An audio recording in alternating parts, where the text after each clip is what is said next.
Thank you everyone for coming to our first SGA, AI and Sustainability meetup. It's really great to see both many faces that I've already met before and then a bunch of new ones. So I'll just do a really quick introduction. I'll give you the spiel for what the SGA is, what it's all about, and then I'll throw over to Nic, who's going to be hosting the rest of the session. I'll mostly just be here to listen and also take notes and learn from all of you as well. And yeah, hopefully this can be a really productive hour.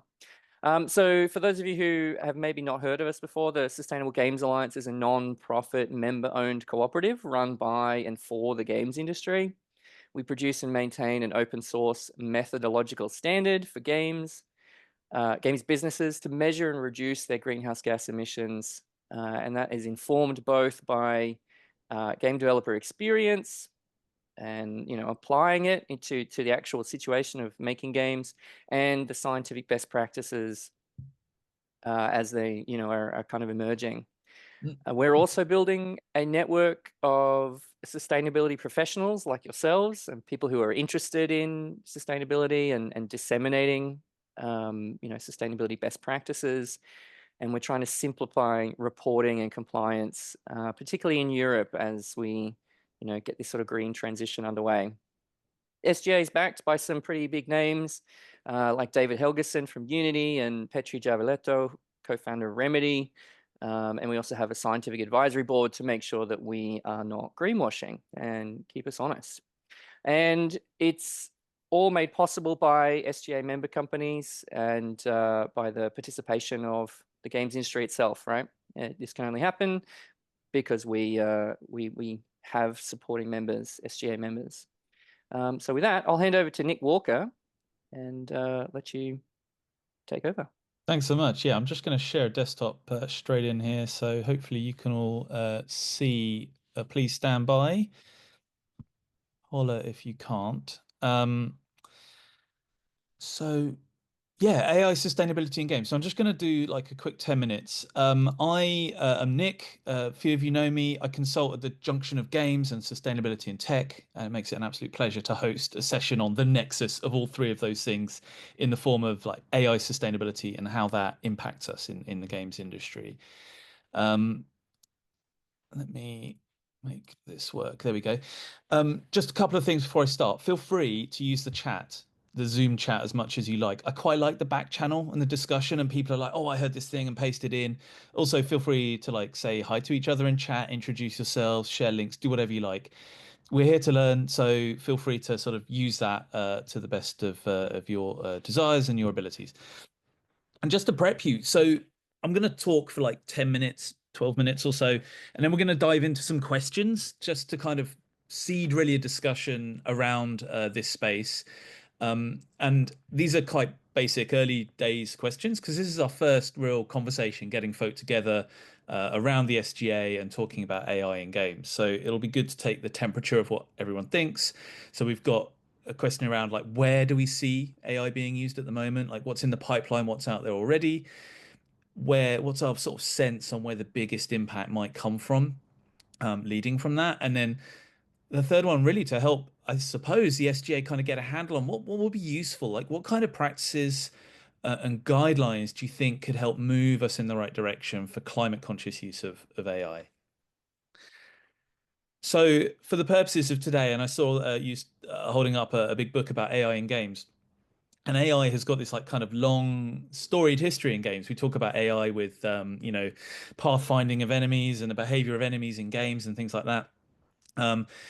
But for the purposes of today, I want to talk about the boom of generative AI tools because that's where the impact on sustainability is coming from. Things like image generation, speech, music generation, text and narrative generation, and lots of automation that's happening within game studios as well to sort of automate and speed up processes. That's quite different to what I suppose is traditional machine learning, which is different, has a different story, and typically is much more within our control in a sustainability perspective. We're all likely familiar to some extent with things like Chat GPT and Claude or Stable Diffusion, which are all kinds of AI tools and models that allow us to input prompts and receive responses in some form, like images or text or music or voice. And there are, of course, lots of specialized tools and models out there and like a burgeoning secondary market in customizing those models for games specifically and for other industries. So like player support bots, I could imagine, being quite a big thing, or like even 3D model generation and stuff. So all of these functionalities are built on foundation models, AI models that are themselves built by training neural networks on these enormous amounts of data. And the fundamental reason that we're seeing an AI boom today is because it's become clear that the more computer power we throw at building these models, the better they get. The bad news is it's a sublinear relationship. We put more compute in and we get a diminishing return. So you need to add lots more compute to improve the capabilities. And now we're seeing a gold rush to sort of see how much compute folks can secure to throw at creating these powerful models, and also to see how they can unblock these various choke points to otherwise improve the models. And this is where the problem lies, because the gold rush to create these new models is creating a huge demand for GPUs to put in these data centers, which all need huge amounts of energy and water. And the demand's becoming so large. I forgot to fix these images. Sorry, they're clipped a little bit. But the demand is becoming so large that the huge, like the big investors in this space, the Microsofts and Googles and so on, they are securing nuclear power, either through bringing on like 3 Mile Island back online or investing in next generation nuclear capabilities. But all of this is to supplant, the vast amounts of gas power generation that they've commissioned to support the energy demands for today and in the near and medium term. Alongside energy, data centers are also really, really thirsty. The frankly ancient now GPT-3 apparently consumed 700,000 liters of water in training, and for a typical chat session would consume another half a liter per chat with 8 to 10 back and forths. And a 1 megawatt data center uses 25.5 million liters a year. That's enough for 300,000 people. And this water is drinking water. It's not like somehow spoiled or dirty or anything. It can be used from drinking water and often comes from environments with water stress. By the way, a lot of these links and stuff, I've got a big old references link. I'll just throw it all up in at the end. As well, the GPUs that we're using in these data centers have a complex and like resource intensive life cycle. Nvidia's kind of cornered the market. You'll have seen from their market cap over the last couple of years. They had the A100, which sell for like $10,000, $15,000 each. That chip's from 2020. There's now the H100, which is twice as fast and was launched in 2022. And next year we get the B100, which is faster again. And for comparison or for reference, in 2024, the H100 sold like 1 million units. So each super fast chip becomes obsolete quite quickly and forms a mountain of like e-waste and goes into a backlog that we're not very good at handling e-waste. There's just tons of it around and it's all, quite poisonous. It's got rare earth metals in it that we kind of want to get back and it's just a mess. So water, chips, let's dig into this energy a little bit more because that's, I think, the biggest and the easiest to get a handle on. How should we think about our energy use? How can we understand how our use of AI contributes to emissions? There's two phases to this. The big phases. One is the training of the model. So training's a phase where huge amounts of data are processed to create a model capable of outputting what we want. And it can take weeks or months and millions of hours of GPU time to train models using, just an enormous number of these GPUs to speed up the process. In general, again, sorry for the clipping here, but you'll get the sense of it. But there's not a whole lot of transparency in the energy use of these models. This is a useful data point from Meta. This is from their um, uh, uh, page on Hugging Face. They've got like a card on there which shows you how much greenhouse gas emissions we use for training, which is quite good. And they do that for all of theirs. Others do not follow suit, unfortunately. And Meta are at pains to point out that they offset, I suppose, with renewable energy. If you're interested, and a little technical, there's this nice piece of work called Ecologits. It's a Python library that lets you input prompts and get CO2 emissions for a prompt back. The precision on this is very low because the underlying data is largely assumed or estimated. But I think over time, as we get more transparency, this will become like a nice little useful little tool to understand like the impacts. Um, the other side of the equation, other than training, is inference. So you've trained a model, you've spent, your millions of liters of water and your tons of GPUs and stuff. You've got your model. Now, every time you ask a question of that model, you're doing something called inference. So essentially, you're asking a model for the answer to a query, and this can run on all kinds of hardware, from personal devices up to data centers. And we can glean a bit more about its energy use since anyone can download an open source model and measure the inference costs by running it on a server or on a personal device. But for the most popular models like ChatGPT and whatnot, inference is run in data centers and subject to the same lack of transparency as for training. And of course, there are different types of query. Some research published late 23 gives us a sense of like the relative impact here in terms of kilowatt hours used of energy. So you can see there the text generation versus image generation. The mean inference energy there is like 60 times between text and image. So you can get a sense of like, oh, okay, so if I'm using it for text completion, that's a lot better than for image generation. But that still looks pretty bad. Um, Now, not all. So yeah, I guess like the thing to take away from that is not all uses of AI are created equal. And I've got the beginnings of a mental model that seems to be forming in my mind that may or may not be useful, and maybe you can help me sort of evolve it a bit. But it gives me a sense of a red, amber, green about our use of AI. When we use AI to do something in the process of creating a game, I think you can think of one of the relationships of AI is as one to many. So let's say there's a single use of AI, like you may have helped write some narrative, or you did some mood boarding with AI assistants, or you created some imagery. You do it once and that's it. And the beneficiaries down the line are all the players. Everyone consumes that single use of AI. And that to me feels like a one to many relationship, like one use of AI, many users of the output. And another way to think of the relationship is many to many. So imagine you're allowing every player that you have in your game to generate their own avatars, or you're creating personalized quests for your players in an MMO. You've got NPC dialogue just running off of a large language model. You're running prompts for every player who interacts with the feature, and each of those queries is going to take energy, and that's clearly going to be more impactful because you're using AI a lot more. And I suspect there's a bunch of use cases that are one to some or in between, right? So I'll talk very briefly about mitigation. We can mitigate in some circumstances. There's a really good read on, and a lot of what I've talked about comes from this great paper from the Green Web Foundation, from a couple. One of them, Chris Adams, who's a co-author, I know did a lot of work in the old days of on the private cloud, public cloud.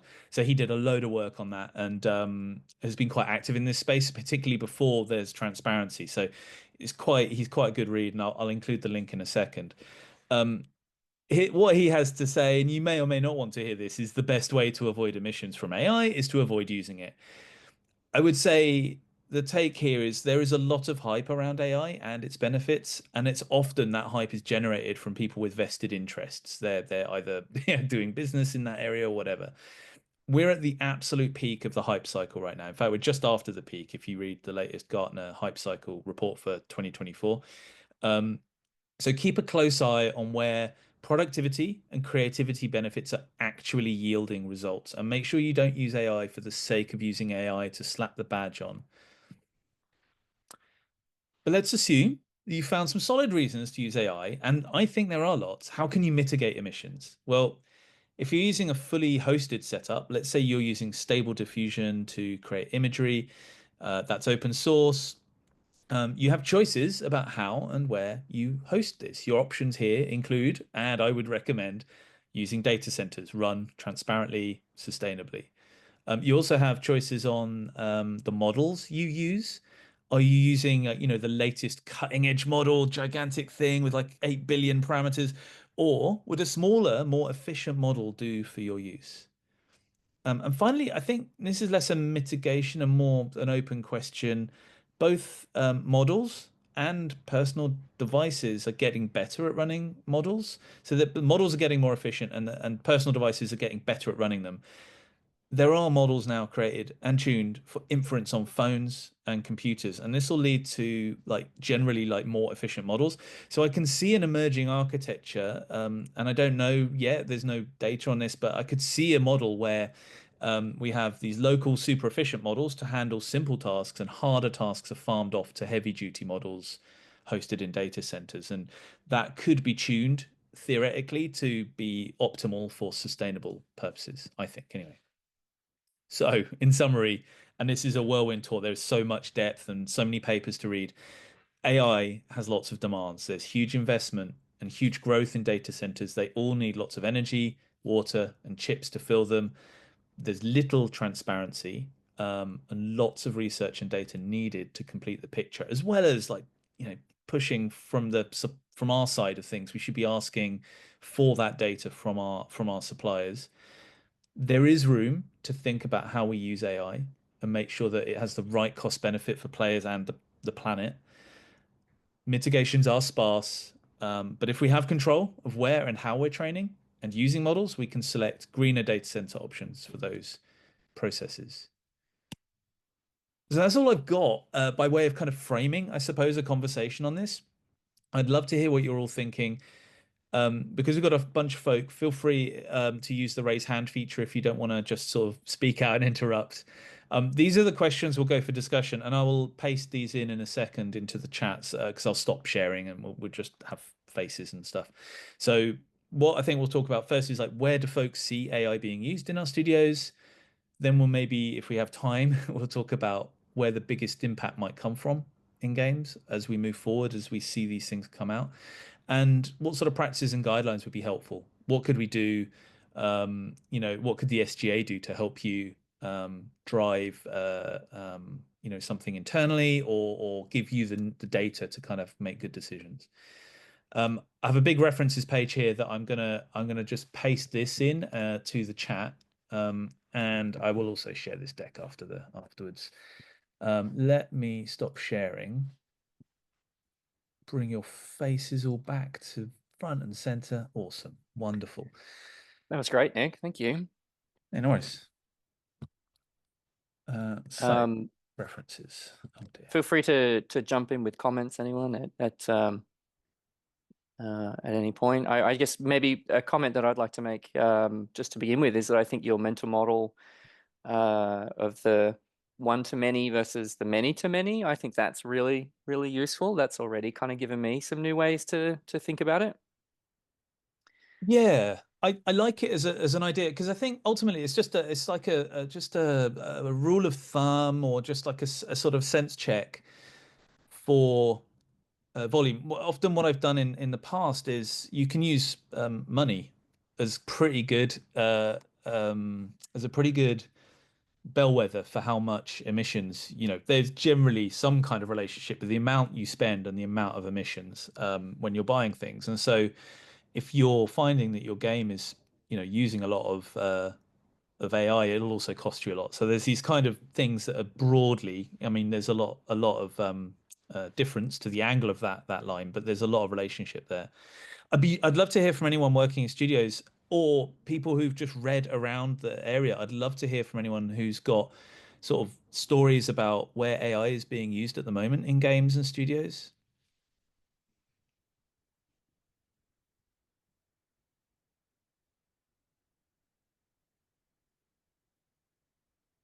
Hey, Tommy.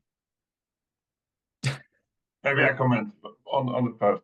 Like, we see that in Rovio we are mainly doing kind of our main core products are now puzzle games. So we are using AI to kind of generate this kind of background graphics, environmental art, this kind of not super tightly on a brand, but more this kind of a background environment graphics. And this is where we have seen like great development and really fast cycles on the kind of compared to what we used to do with the kind of artists powering up their rendering machines. What I mean, I can. Do you use? I mean, feel free to tell me to bugger off. But do you use AI at all for like level design or level verification or anything like that? Because I know there was a lot of work in that space at places. Yeah, I think I don't have the full details, but I think that we've been testing that and trying to develop things toward that direction. I don't have the latest details, but that's my understanding. Yeah. Hands up who knows that there is AI in use at their studios or in their organizations. There's some. Nicholas, I know we spoke briefly on there. Do you know what sort of uses? Is it imagery? Is it like ChatGPT people getting help, just with their business processes? Yeah, we're doing several things at the moment, but mostly like research and development at this point, like trying out different things and nothing that we ship actually at the moment. But yeah, I'm from Nitro Games, so Yeah. And is that R&D focused on any particular sort of area of AI? Is it textual? Is it imagery, sound, or is it across all different modes? we have done across all. We began with imagery, and then we're going to text bots and stuff like that at the moment, and looking into AI agents and this at this time. But yeah, Agents, a lot of yeah. different things. Yeah. I didn't talk about agents, but yeah. Do you have a sense of whether these are custom models? Are they hosted models that you're getting from like Hugging Face and places, or are they, ChatGPT and DALL-E and Midjourney and things like that? Yeah, like existing stuff, and then we've done some models with Replicate. Yeah. Yeah, and tried What's different kind of. Replicate? Sorry. It's like this hosting service that you can use for just the amount of time you use the model. So basically, it Right. you pay for the seconds that the model is running.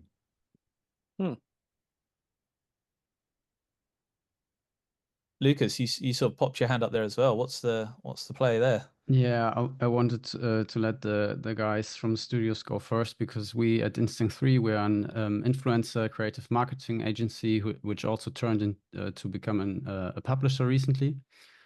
But I know from several cases and employees who work with AI, yeah, the most simple one is of course also ChatGPT to, I don't know, help with emails, protocols, summaries and stuff.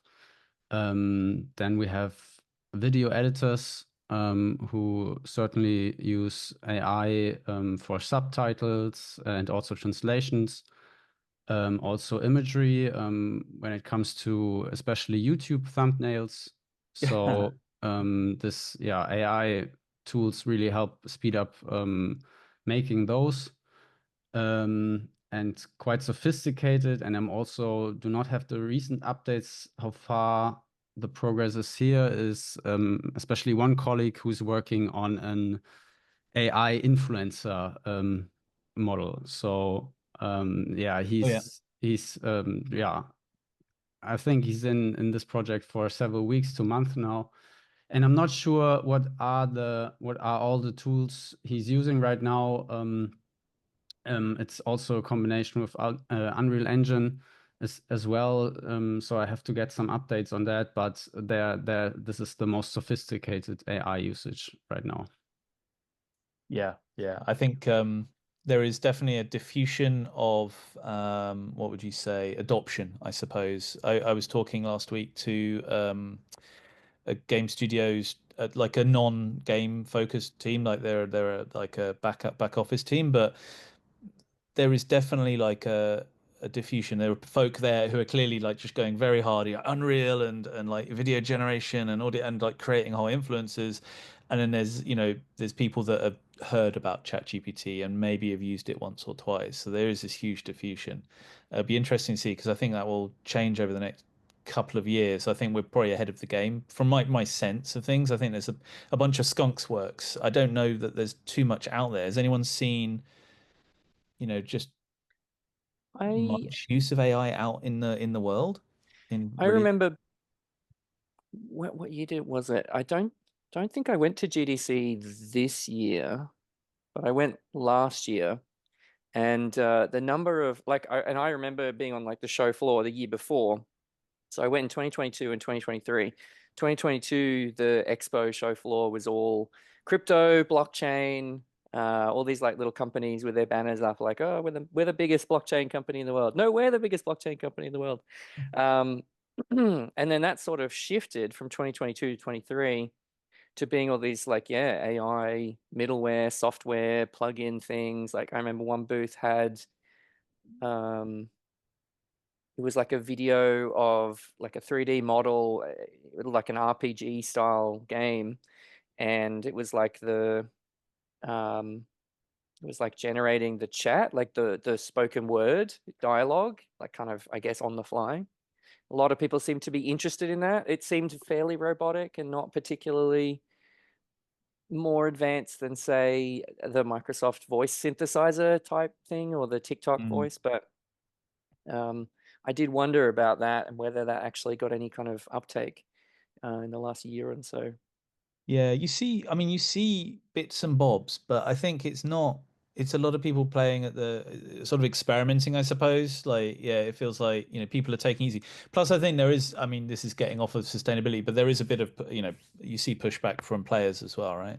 Nic, I'd love to hear from you if you've got any hot takes on this, like where Team 17 is sort of thinking about AI, if you know of any uses out there in the world. Sorry to put you on the spot. So on mute. There we are. I'm not aware of usage at the moment, but I will make some inquiries after. It's been quite useful for me to just see what's going on out there. Where this is of interest to me is also gamers' attitude to it. Where's their thinking going? Are they going to not be interested in companies that are using AI because of the sustainability impacts? So with sort of other work I'm doing, that's my main sort of area of interest probably at the moment. But I'm kind of at the beginner stage, I think. But this has been really helpful, just sort of seeing what's going on out there, and a good springboard for me to start talking to our studio and start learning more. I'm not aware we're using it at the moment, but I will, I'm going to make some calls after this session. Yeah, it'd be good to know. I think obviously this touches on, like, sustainability is just one angle. There are all these other angles around the ethics of AI, the copyright and like, IP infringement perspectives. There's a wonderful again, the link at the very top of the list I posted is the Green Web Foundation report. Is brilliant, and they have, if you go to the towards the bottom, they have a bunch of references there, and there's one of them which is like risks of AI, and there's a really good, like, there are people tracking risks, and so there are obviously these sort of existential kind of like crazy sort of outlandish kind of risks, but quite a lot of them are, the sort of collapse of industries around this. So I think a lot of the reason that players are a bit wary of AI, is sustainability is one, but the ones that I see more are you're ripping off artists, or you're not putting the effort in, it's not human created, and it's putting artists out of business, and it's a bit cheap. And there's this sense of like, we've all seen the AI slop that's taken over, Facebook and various other fora. And so, there's a sense that like, oh, we don't want games to become rubbish because they're being used. So I think people are waiting and patiently kind of behind the scenes, as Tommy says, like backgrounds to things. And I know another studio, they were using AI to generate kind of images that were then painted over.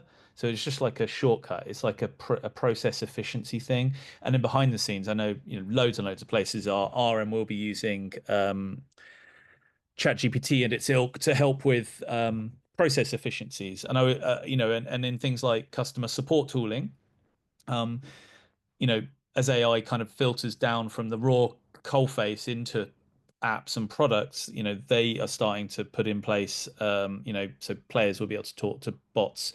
And if they're not talking directly to bots, then, you know, certainly their requests are being summarized and AI is being used to kind of suggest next actions and things. So loads and loads of examples of that out there. And those are all being rolled into products, which again are going to be very opaque about the impacts of those in sustainability as well. You know, if you're drinking a half a bottle of water every time you get a customer support request, that's it doesn't seem terribly sustainable.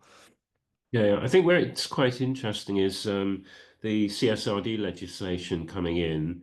And when you start looking at risks and opportunities related to sustainability, there's going to be loads of both opportunities and risks associated with this. Because I've been struggling on thinking of ideas for, you know, what are climate related risks for a sort of digital gaming company.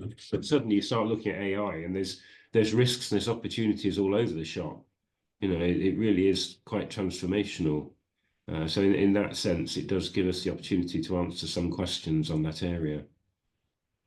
Yeah, for sure. I think there's like a sort of slightly zoomed out view on the risks and opportunities thing, because I think a lot of folk I hear when, you know, in defense of AI's poor sustainability or apparently poor sustainability record, they say, well, it's okay because AI is going to solve those problems. AI is going to get so great that it's going to solve those problems. But I think the immediate pushback, and again, this was a point that the Green Web Foundation report makes, is that you know, to what extent is AI also assisting the extractive industries of oil and coal and mining and all those things? And you bet, you 100% bet that they are getting helped and investing as much in the use of AI as anyone working in, you know, energy or you know, the sort of renewables or any green transition topic. So yeah, it raises all ships. I don't think it's going to raise any one particularly higher than another, so extractive or renewable.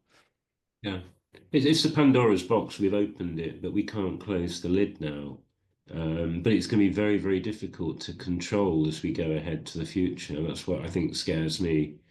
I think, yeah, I'm very keen to see what happens with CSRD and AI businesses that operate in Europe, and what they are going to disclose. Yeah. I'd love to see OpenAI or Microsoft, you know, encourage or demand that OpenAI puts, you know, model cards and has the emissions on their model cards, so that we can start to get a sense. So I think, you know, from our perspective, it'd be great if we, you know, when we're using these things, if we're signing enterprise agreements with, you know, OpenAI or Anthropic or whoever or Microsoft, we ask what are the sustainability impacts of this? Can I get a breakdown of, you know, what the AI component of this I'm taking on when I use your product in terms of sustainability and pollution and emissions. So are there any, you sort of mentioned CSRD there. Does anyone have a sense of any sort of guidelines that they want? Like, is there something that people would be like, oh, you know, all I need to know is like what not to do or what to do? And is there a sense of that? Do people want technical guidance and sort of for folk to dig out and go into some more detail on I think reports? Joost also had a hand up too and wanted Oh, to yeah. add something. Joost, do you want to? Oh, yeah. No, I don't have any answers, I'm afraid, but I want to refer to a research that will be done soon by a colleague of mine, Matthijs Dierks. He wanted to be here, but he couldn't. He's a really specialist in the Dutch gaming industry. And what he wants to do, and I think it's useful, to set up a research on what he calls state of generative AI in the Dutch games industry. So basically interviews with all the gaming companies with a couple of research questions I would like to share. So for example, when do Dutch game companies incorporate generative AI into their production cycle? So pre-production, production or marketing? What specific tasks are being addressed? For example, narrative creation, dialogues, or whatever. How extensively it is used? Experimental, incidental, in the integral production process, and why are companies choosing to adopt or avoid generative AI, so their motivations. And of course, we need to have an impact of an overview of this before we can start thinking about the environmental impact of this all. And that's where I come in, because in our strategies project, one of the things I need to do is focusing also on XR and AI in connection to the gaming industry. So this is so these kinds of questions, and I will have a look at all your links to, because I'm sure that we missed some important questions, but we need to have such an overview to start with. I know that people work with specific games that use AI, that train AI, so also from a marine biologist perspective, so that you let people recognize specific sorts that live in marine sorts of marine life, so to train AI to do it better. But these are, for the moment, only questions. So, but that's something we will work on the coming months, I hope. You mentioned the use of AI in climate change research. I didn't include it in the talk because I didn't want to go on and on, but I'll just paste a link to the Climate Change AI forum. That's a group. There's a website above that just on climatechange.ai, but they're just a non-profit that look to connect folk working with AI in the climate change space, where mostly researchers, it seems, but exactly that kind of, how can we use AI to recognize the number of jellyfish on this satellite image of a beach or something, just like, I don't know, that's just a random thing that seems like might happen. And it's quite a good little group, and they do an on-site in Canada every summer, which I didn't manage to go to this year, but they do a remote version, so they broadcast some of their talks and stuff. So you might find some useful materials in there to sort of help supplant the sort of game side. And on the game side, then, are you looking at the AI use irrespective of sustainability? So it's more like a sort of get a finger on the pulse of how it's being used now. Yeah, that's basically what Matthijs' interest is in. For me, of course, it's then important because I work for the strategies project that I want to have a look at the environmental impact, of course. But Right. what Matthijs plans to do is to have a general look, but maybe also already address the environmental impact question. But that's something we can only do from the moment we have some kind of an overview of what is happening, because I don't know what the Dutch gaming industry, for example, is doing in practice now. Yeah, no, cool. Just for clarity, and I'm afraid we haven't met before, but you are in the Dutch games industry, like federation, the industry? Oh, yeah, no, okay. I'm a project coordinator of the Horizon Europe project strategies. That's a 4 million euro project within the European Union. And we do basically two things that's why we collaborate with Ben and Marie and Yuri on greening the industry, so to say, but also from a more design perspective, how to design green games with green content. Oh, nice. It's a 4-year project with 5, 6 universities, NGO gaming companies in Europe. And that is basically and we are only one consortium. And a few days ago, the remaining 4 consortia were mentioned for the first time. So now we have 7. So 7 European consortia that all get 4 million euros to basically work on the green energy transition and the role of the culture and creative industries. So it's not only gaming, that's what we do, but also the fashion industry, museum, media, entertainment, whatever. So that's an interesting consortia, of course, because it's spread out all over Europe. And what we need to do, and I had a meeting with our cluster, with our EU officer, and a lot of those projects work with AI. And so that's not explicitly their term. For example, if you work on fashion, but we want to get those people together from those 7 consortia that really do this kind of research. I realize now, I think I'm drawing some links. So I heard about a project called Great, which I'll throw the link into the chat, which is a similar, I think it's another sort of educated, but it mentions Horizon in its blog stuff. But yeah, no, I'm starting to draw links now, which is great. I'll post a quick link to the Horizon thing here. Hold on. Awesome. Thanks for the context. That's really helpful. But yeah, that's fascinating. And I think underneath this, like, so many of us are trying to make business cases or justifications or opposite, arguing opposite what people want to do. And we need the data. We need that information. And these sorts of programs are phenomenally helpful because no one else is doing them, and we don't find them being run out of larger organizations very often. So that's amazing. Yeah, Nick, I can maybe add two more things. Yeah. And share one thing I plan to do, and I think it's going to happen in January, is that I put out a mandatory survey within our company to really get the insights of who's working with what kind of tools, because I also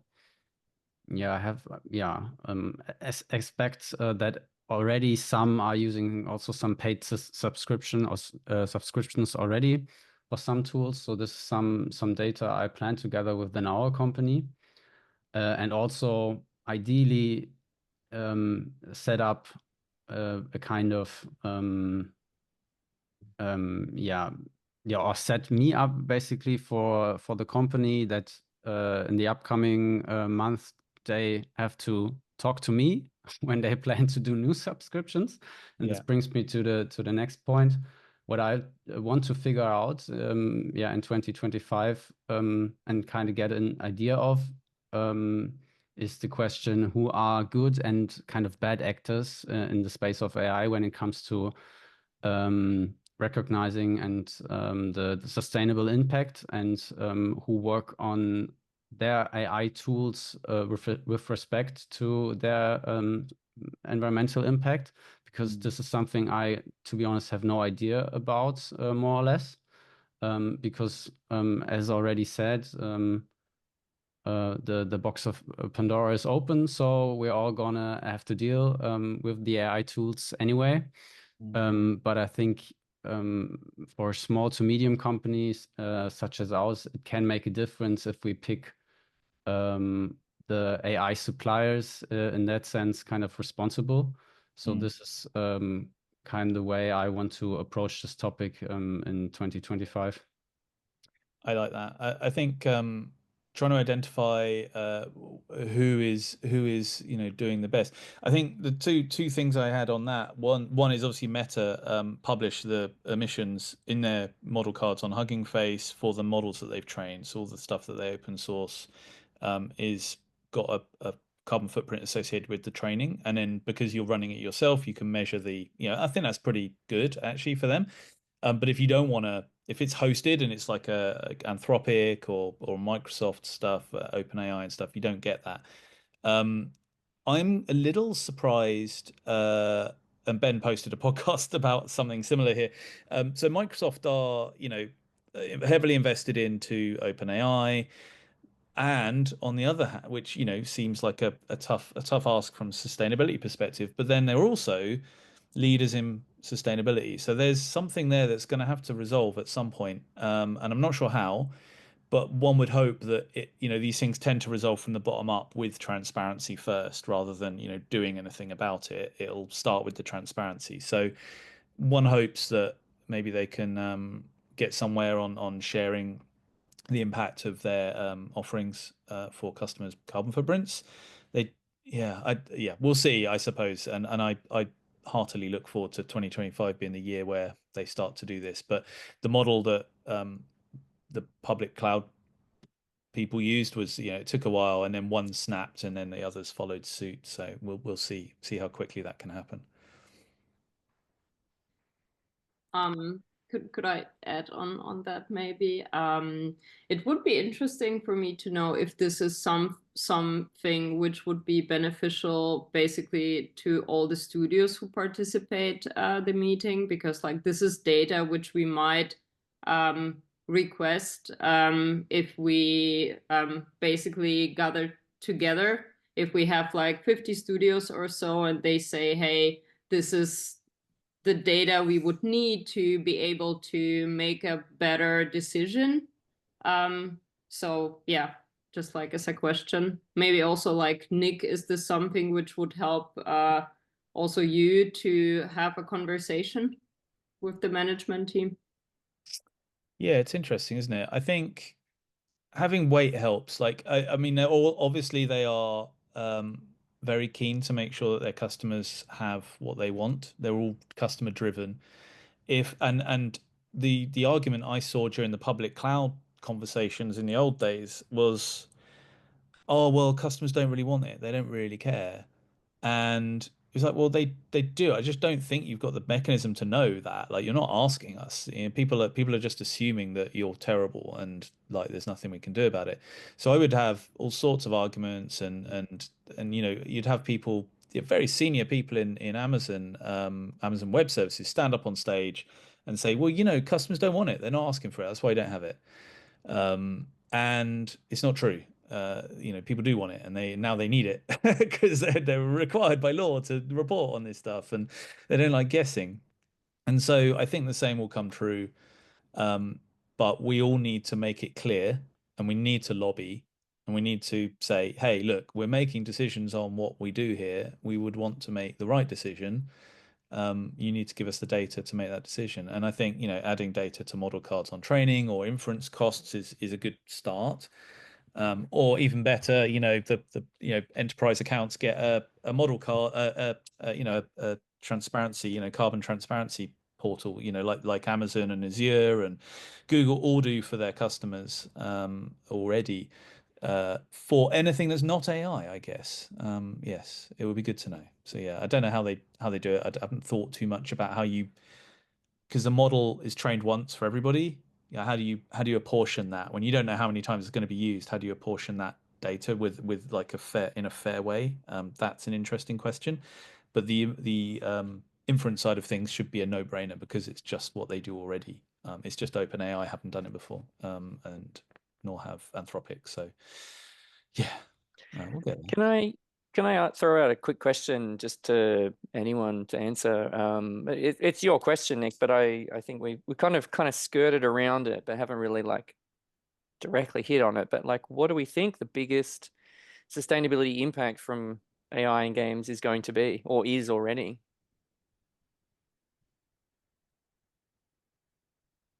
I'll ask a follow-up question. Do we think sustainability as environmental things right now? Or do we want to talk about ethics and presentation and that kind of stuff? Diversity. Yeah, the kind of those models and the diversity and equity and representation, that stuff. Probably we'll leave it out, but that's one big factor what we are also thinking about. Yeah. It's a lot for 1 hour to fit all the ethical sides in. But you're right. I struggle to sort of square the circle and sort of say, yeah, like use AI. I mean, you know, as interesting and as exciting as it is, it's requiring a fair bit of cognitive dissonance, corporate cognitive dissonance, to both adhere and desire, you know, for our artists to be looked after and not put out on the street, and for, you know, for other artists to be fairly compensated for their work in training these models and things like that. Yeah, it's another area. I mean, maybe we do another chat on that, or it's another thing, because yeah, you're right. I think yeah. So I was just going to add that I think one quite useful way of thinking about or connecting all of these questions together is coming out of the comes out of like the kind of ESG literature, really, about like different types of sustainability, right? The triple bottom line type thing. So you got financial sustainability as essential to business, but social sustainability, which is all this, you know, having positive impacts rather than negative ones on society, and that includes the AI training stuff and what it's doing, you know, even to the internet as a source of information and reliability, maybe. And then there's also the environmental. So yeah, financial, social, and environmental sustainability, I think they are connected and require the same sort of like long-term, big picture considerations, I think. I think if I was going to have a take on what the biggest sustainability impact would be, I think it's just like impacting games, right? We always think about our impact in, well, I think about our impact in two ways. We have, you know, the kind of do no harm, try and get our carbon footprint to 0. Let's do minimal possible, or let's do it as greenly as possible. It's green energy, you know, net zero, all that stuff, right? That's one aspect of it. But the other aspect is the impact that we have on our players. And we talk about a lot, you know, 3 billion games players in the world, la la la. Well, if we're going to use AI in the process of in a many to many model, for 3 billion players or even 100 million players, that's going to be the biggest impact without a shadow of a doubt. And just the use of something that is, you know, 2, 3, 10x more more emissions in the process. But that also has this counter implication to me that it would be really expensive to run a game that way, just like it is with, you know, when we had you know, games promising you know, bots essentially running on, you know, large language models talking to you. It's like, well, that's 20 quid a month for me to talk to ChatGPT all day, and I'd run out of tokens. So I don't, you know, I don't know that I think the cost of this might get in the way of making it that unsustainable, and maybe it, you know, it's a sort of a premium offering for now, or it will run on device, on more efficient models. So maybe it just drives itself into sustainability through just being efficient for folk. Yeah, it's definitely a placeholder. Just go for it. Yeah, I think, but maybe that's only my interest, that it's interesting not only to look at games, but a bit broader, the culture and creative industries. For example, in the Netherlands, we just had the ITVA, the Documentary Film Festival, and the people made a film based on AI. And apparently Werner Herzog, he once said, AI will never be able to make a film like me. So they informed the AI with all the films of Werner Herzog, and apparently there's a Werner Herzog film now, but also today a theater script written by AI, so a theater play on the basis of AI. So it's widespread, of course. Yeah. That's maybe only my interest, but I think it's interesting to make these kinds of connections between gaming industry and the cultural creative industries a bit more broadly. Yeah, I mean, I love that. I also call your attention to Nick Cave, the sort of musical artist who does a newsletter, and he got asked a question. He was sent an AI generated Nick Cave song, and was so blisteringly scathing about it, it made the headlines in you know, the UK. So, you know, I'm surprised Werner Herzog didn't have a similar reaction. But I suppose you're right. There's a huge amount of this going on in all the industries. One of the things that I think we've seen a lot of, despite, you know, being a lot of a smaller industry than games, is, you know, Hollywood and its contract negotiations with stars, with you know, other parts of their creative funnels on AI and the use of AI and imagery of art of the performing artists, and that's something that we don't see talked about very often in games. We see a lot of worry about, you know, artists in the pipelines being affected, but it doesn't bubble up in the way that, you know, partly possibly because there's a big union behind the writers and behind the performers. So yeah, I guess that's part of it. Ah, nice, Ossian, thank you.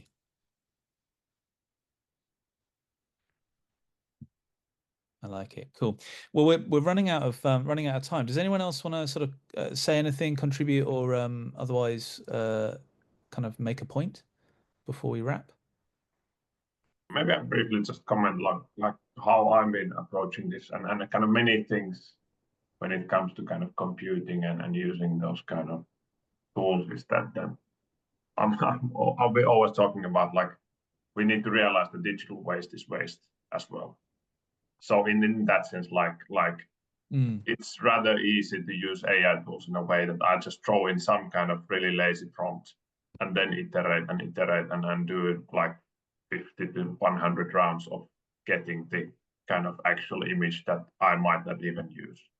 And that's something that you don't really do if you are an artist. You start drawing, you have an idea, you start thinking about it, that what is this, what I need for?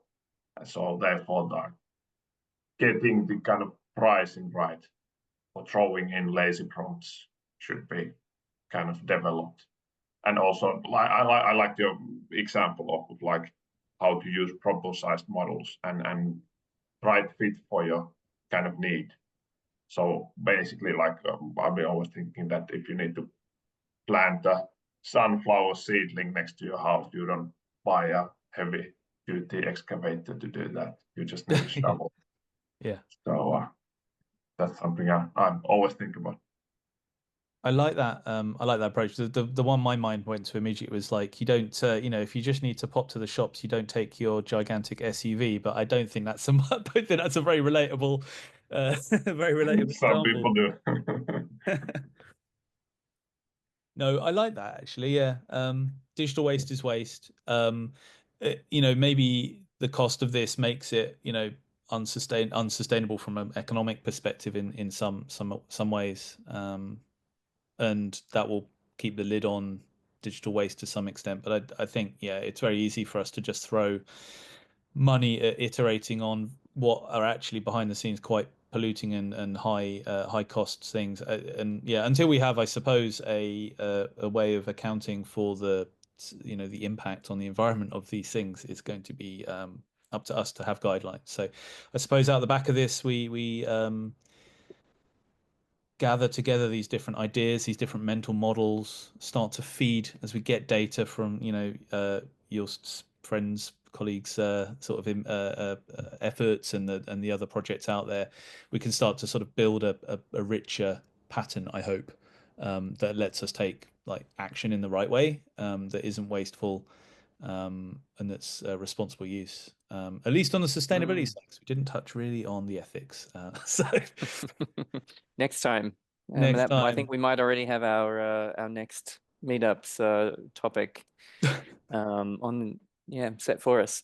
Well, thanks everyone for coming along again to our first SGA Sustainability and AI meetup, and thank you particularly Nic for hosting. It was really great. If I could just before we go, if I could just encourage you to, if this is the first time you've ever heard of the SGA or had anything to do with us, please feel free to check out our website or reach out and encourage your friends to get involved and join, so that we can kind of accelerate the sustainability transition and move games into a full vision of sustainability quicker.